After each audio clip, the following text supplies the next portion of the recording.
Borno State can be said to be one of the most talked about states in northeast Nigeria for its rapid infrastructure and human capacity development. In the last decade, it has evolved from a war-ridden to one of the most precious cities in the Sahel region. Welcome to Borno Restoration. I'm Jessie Tafida. But first, let's bring you Borno today. In Borno, Yobe and Adamawa states, northeast Nigeria, the insurgency has affected the lives and livelihoods of millions of people for about 12 years. The World Food Programme says about 4.4 million people face acute hunger and 320,000 children suffer from acute malnutrition. These people are in their need of life-saving support. Joint efforts by the Nigerian government and the humanitarian organizations have managed to stabilize an extremely serious food security situation. Now that peace is gradually returning and people being resettled in their places of abode, the United Nations affirms its commitment to partner with the state government. This is to address the humanitarian and development gaps to improve the well-being of people in the region and the entire country. The purpose of the UN is to support the government, including the state government here, for the benefit of the people of Nigeria. And I think that is our common agenda. We need to do what is best for people here to overcome dependency on aid and to make their life more worth living.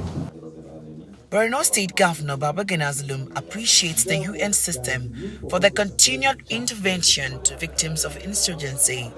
The governor called on the United Nations and other partners to help in rebuilding the resilience of about 50,000 farmers that have so far returned to their communities with farm input and machinery. I want to categorically convey one message to you, that some of the INGOs are not doing well. They are here to make money, they are here to create problems for us, and under no circumstances, government of Borno State will allow the leadership of the state government to be handled by them. And therefore, there is a need for us to separate the chaff from the wheat and deal decisively with those that are not willing to key into our own objectives. Governor Babagana Zulum debunked rumors making the rounds that the government is forcing IDPs out of camps, stressing that the resettlement plan is in line with the conventions and protocols of the international community. Borno State has been devastated by the Boko Haram insurgency for over 12 years now. Many have been killed and thousands of people have been displaced. This visit by the Senate Committee on Army, led by its chairman, Senator Mohammed Ali Ndume, is to assess firsthand the challenges faced by the military in order to come up with solutions to the lingering security problems. They assure that these challenges will be addressed in no distant time. Everything still centers around the funding of the Nigerian Army and armed forces of the country. We are in a war situation, and the Nigerian Army still needs more for them to be able to prosecute and execute the war and even be referred to as truly the Nigerian Army that we know. The command on its part says it will continue to put in its best towards winning the war against insurgency. We on our part will continue to put in our very best to ensure that total peace is restored to the northeast, Maiduguri and Borno in particular. The Nigerian army has been commended by the state governor for ensuring that relative peace is being enjoyed in the state. I said it all that they have done well, but that will not stop me to identify key challenges that we need to address. They need to pursue this ISWAP. ISWAP are having checkpoints between Damwa and Biu. A few days ago, I had a very good security information that recently they did a party, wedding ceremony in Mandragra with about 300 Martians. I commended them for doing the job well, but there's nothing wrong for me to send a signal to them that they should work on. borom da sirama.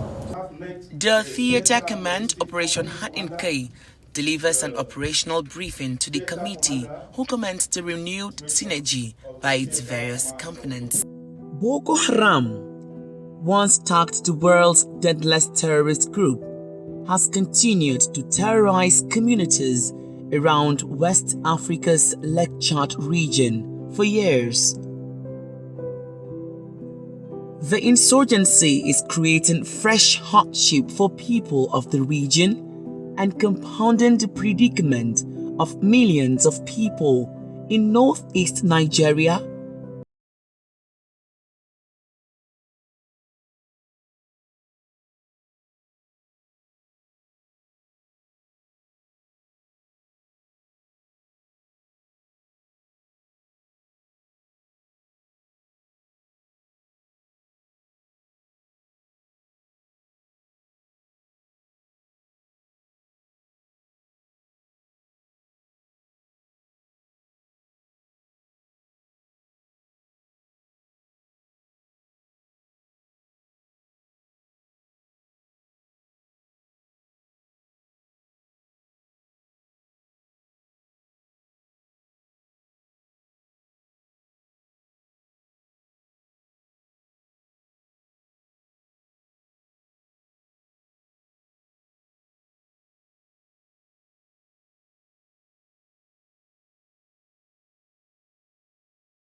arriving at the new Auno settlement was a dream come true for the more than 1,000 households resettled here, as they were also supported with the sum of 100,000 naira each.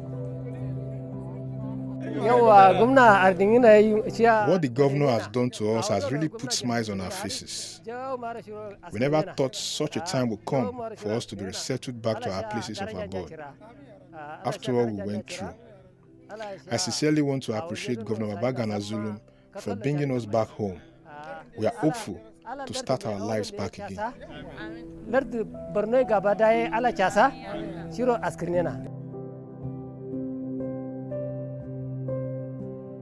In Kaleri is another housing project inaugurated by Governor Zulum. These 1,000 blocks of houses are meant to advance the state resettlement agenda for IDPs. So far, more than 5,000 houses have been constructed and about 7 communities have been resettled. Is ongoing across the state, and this is in line with the fact that government went to resettle most of the destroyed communities. Government went to return our IDPs to ancestral and traditional home, and that is why you can see a lot of construction is going on across the state. This is one of them. Here, Kalori, we constructed about 1,020 houses, and therefore it is a giant strike towards resettling our people. Well, we are so far able to resettle about 7 communities. That's cut across Marte, about 1,200 households. We have also resettled Baga, the major fishing town in Borno State. We have also resettled Benki town, which we brought some refugees from Cameroon and some IDPs in Maiduguri and Bama. We have also resettled town of Kauri in Kondoga local government. We have resettled Ajiri in Mafalo. So many. I had a chat with the Commissioner for Local Government and Emirate Affairs, Sun Maimele. He shed more light on how his ministry has been central to Professor Babagana Zulum's 10-pact development agenda. Take a listen. Welcome to Borno Restoration. As the Commissioner for Local Government and Emirate Affairs, what role is your office playing in the resettlement drive of Professor Babagana Zulum? Thank you so much for this beautiful question. You know, as Ministry for Local Government, we are the supervising ministry in respect of the 27 local governments of Borno State. And we've played a very vital role in the resettlement exercise of Professor Babagana Zulum, the Executive Governor of Borno State, because this resettlement captures almost all the local governments.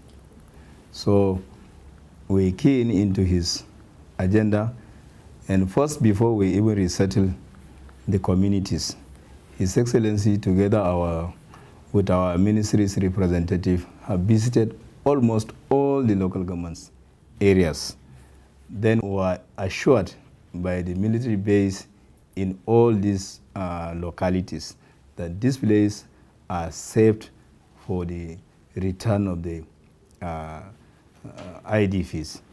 Then His Excellency will direct immediately the Ministry of Reconstruction, Rehabilitation and Resettlement in conjunction with the Ministry for Local Government to put all the damaged infrastructures in that localities on ground before we now take these people back to their ancestral homes. The basic amenities that His Excellency have very serious concern is especially the rehabilitation of primary schools, their health clinics, water facilities, and also power supply to some extent. So as ministry, we worked tirelessly in conjunction with the RRR to see that all these infrastructures are put in place. Where the houses were destroyed beyond repair, for now, the Ministry of RRR usually construct new houses so that we will settle the communities. In that respect, we will now brief His Excellency, and His Excellency, after our report, he will have to have a final visit to all these localities to ensure that these places are now habitable for human settlement. Then he will now direct us to now at the request of the IDPs in the camps, which of the IDPs are more pressing from their communities that they want to go back to their localities. Then we'll now identify the RRR, the humanitarian, the SEMA, they all have their list. So we have to see that those people from local government are very fresh to go back to their localities, especially those local governments that have irrigation farming. So with this development, we were able to almost resettle almost all the local governments in the state. Virtually before the coming of President Muhammadu Buhari, 20 local governments were under the control of Boko Haram. And I am happy that now there is no any local government that is in control by Boko Haram, but only the two challenging local governments, that is Abadam and Guzamala. There are military operations that is ongoing, and we are awaiting the approval of the military to resettle these communities. And I'm happy that for that of Abadam, the headquarters, that is Malampaturi, the local government headquarters, we have started clearing operations. We have started excavation the area, making clearance, and some of the facilities we are now putting them in place, especially water supply, health clinic, primary schools, and the local government secretariat. So immediately after the clearance operations, we are taking back Malampaturi community. Some of them are residing in Niger Republic, some of them are in Damasak. Give us a clear picture of how these local governments were before the coming of Zulum administration. Before the coming of Zulum administration, the local governments, though I was not a commissioner of local government at that time, but I can beat my chest to say that there is nothing to write home about, because virtually about 20 or 19 of the local governments were residing in Maiduguri. The indigenes of that area were residing in Maiduguri. The traditional rulers, the local government executives, all the local government functionaries were in Maiduguri. The traditional rulers were in Maiduguri. So almost that local governments were now under the close supervision of the Boko Haram. They were even taxing the left out communities. So there is nothing to write home about. But I am happy that today almost all of these people were returned and they have resettled and they are living peacefully in their localities. A lot of local governments that were ravaged are now reopened. How would you access the level of infrastructure put in place by the governor? In fact, Banki, before the coming of this administration, when Banki was Banki, and compared to today's Banki, is far more better than Banki as it was. Because the infrastructures that were put in place in Banki by this administration, in number of houses, the facilities, the electrification, they have not been enjoying it because Banki is not a local government headquarters. The number of houses that are in Banki today are more than even the Bama local government headquarters. And you have to attest to us that when we were in Banki, by 10 p.m. in the night, we were walking in Banki from shops to shops. And almost all the provisions that you know that you can get in Maiduguri, you will get it in Banki. Because of the border community, the people from Cameroon, they used to come and make their purchases, and those from Nigeria go to Banki. Tell us, how is this ministry cultivating the traditional rulers to ensure that this peace is sustained? No, it's not even the traditional rulers alone. It's the local government functionaries. All of them, before the coming of this administration, virtually, as I said, almost all the functionaries of the local governments were in Maiduguri. So the governor himself have to tax both himself, the deputy governor, and this ministry to go around all the local governments to see that those local government functionaries should go back to their respective local governments since peace has gradually returned. Then, after doing that exercise, we found out that most of the local government functionaries are not going to their respective offices. So, the governor now directed that we should have a surprise visit to these local governments. The governor took the pain of going to Borno Central. The deputy governor took the pain to go to Borno South. And this ministry, headed by my humble self, went to Borno North. And we now made a surprise visit to the local governments, and we found that almost 100 plus senior civil servants were not in their respective offices. So when we now brought our report, the governor directed that all these people should be suspended. We suspended them, and for a period of 3 months. That after this suspension, people has learned a lesson. And we did that one deliberately to serve as a deterrent. So those people now voluntarily return to their local governments. Then the traditional rulers were now directed, I'm coming to your point now, were now directed to go back to their palaces. That's why the Sheikh of Dikwa right now is in Dikwa. The Sheikh of Bama is in Bama. The Emir of Biu is in Biu. The Emir of Askira is now in Askira. The Emir of Shani now is Shani. The Emir of Uba is now in Uba. The Emir of Goza is in Goza. So all the emirs and sheikhs that are living outside Maiduguri are now in their respective local governments and in their respective palaces. So with that development, now the clear responsibility of being a traditional ruler is number one, to preach peace. That is their primary objectives. So when they went back, now the district heads went back, the village heads went back, the bulamas, that was the ward heads, they also went back. Almost all the palaces in all the emirates are in a good and proper shape. Now let's talk about the resettlement drive. Is there any plans put in place by the governor in 2022 to resettle other people? Resettlement exercise is a continuous process. His Excellency has made it very clear that any community that is willing to go back to their respective local government, the government is ever ready to assist. By this, the IDPs that were staying in Bakassi camp, you know, it's a very large camp. So the governor now went there, made some inquiries, and he found out that the people are actually ready to go back to their localities, especially those from Baga, Axis, because of the fishing activities, because of the dry season farming. They were ready to go back to Baga, and those from Doro, they are also ready to go back. That is from Kuka, our local government.